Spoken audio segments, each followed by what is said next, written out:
We're learning more about a deadly shooting at Grant High School in North Sacramento. It happened during a football game and marks the 50th homicide of the year in the capital city. ABC 10's Jay Kim spoke to community leaders asking what needs to be done to put this to a stop.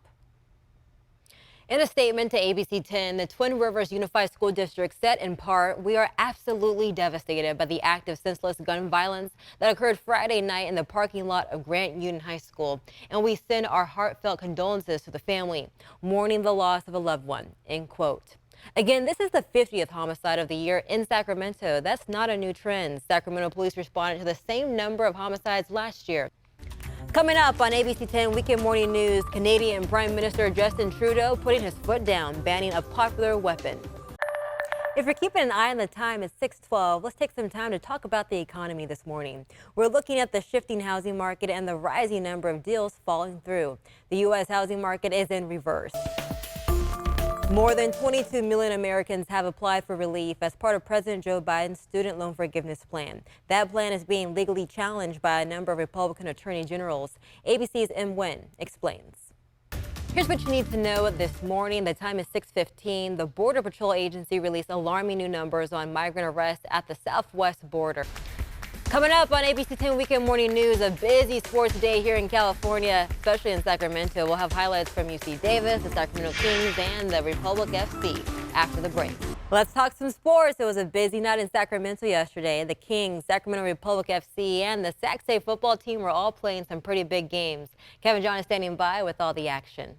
We're learning more about a deadly shooting at Grant High School in North Sacramento. It happened during a football game and marks the 50th homicide of the year in the capital city. ABC 10's Jay Kim spoke to community leaders asking what needs to be done to put a stop to this.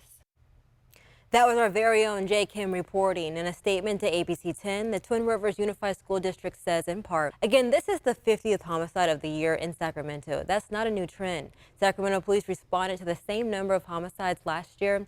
Since the pandemic, the city has seen a rise in killings, at least 44 in 2020, a total of 57 last year. Police say they saw a 29% spike in overall homicide-related deaths between 2020 and 2021.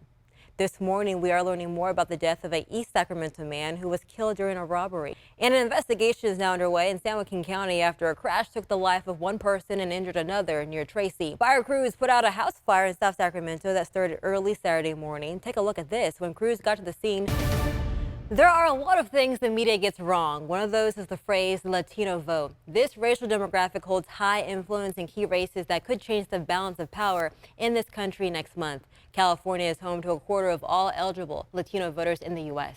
This morning, they tell our ABC 10 Van 2 that journalists and politicians have a lot to learn.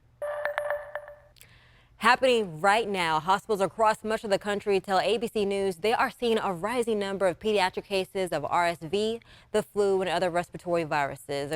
A parenting alert, the child care industry losing 100,000 workers as the U.S. job market bounces back from the pandemic. President Joe Biden is pushing Americans to use greener forms of energy, and he isn't the first president to do so.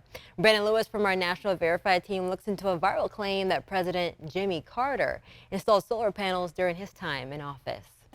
Public Library in Sacramento is sponsoring bilingual reading for kids. ABC 10's Marcus Allen reports in Citrus Heights.